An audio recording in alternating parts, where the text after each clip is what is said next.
Setelah kita menetapkan batas kritis, maka batas kritis tersebut harus kita pantau atau kita monitoring.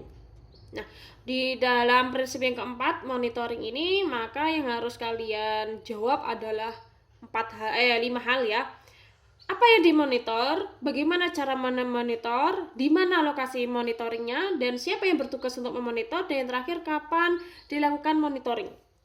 Oke, jadi di monitoring batas kritis harus 5 pertanyaan ini dijawab. Nanti akan kita langsung aplikasikan pada pembuatan roti manis tadi ya. Kemudian prinsip yang kelima adalah tindakan koreksi.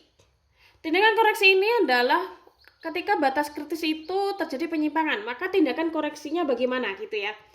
Nah, tindakan koreksi itu ada 2, tindakan preventif dan tindakan segera ya, tindakan pencegahan dan tindakan yang segera.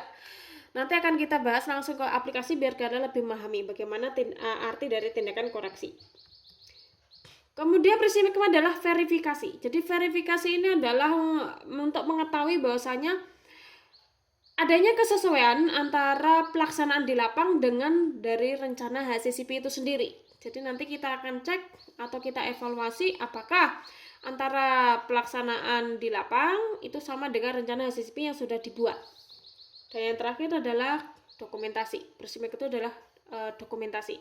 Jadi setelah tadi ada batas kritis, ada koreksi, ada verifikasi, maka harus ada dokumentasi ya. Jadi kita dokumentasikan berupa biasanya form-form gitu ya, didokumentasikan. Misal ini adalah dokumen atau data tentang pH per batch tanggal sekian gitu ya. Jadi semua harus dokumentasi. Oke, kita langsung saja masuk ke aplikasi. Nah, balik ke sini ya teman-teman. Coba saya besarkan deh. Oke. Nah, semoga kalian lebih jelas. Dari hasil CCP tadi, prinsip yang kedua, ternyata ada 4 prosedur, yakni penerimaan telur, pengayaan tepung, filling, dan yang terakhir adalah pemasangan flap. Jadi 4 prosedur ini akan kita cari batas kritisnya, akan kita pantau, akan kita evaluasi, akan kita cek koreksinya dan verifikasi serta dokumentasi. Nah, seperti ini hasilnya teman-teman.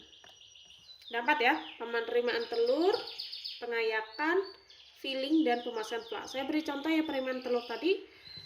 Ingat CCP-nya tadi karena bahaya mikrobiologis ya di salmonella, sehingga kita bikin batas kritis. Batasnya bagaimana? Harus ketika telur itu datang maka harus tidak ada kotoran yang menempel di kulit. Kemudian ada jaminan dari supplier telur, bahwasanya telur dari supplier tersebut salmonellanya negatif per 25 gram. Ini batas kritisnya. Kalau batas kritis ini dilanggar,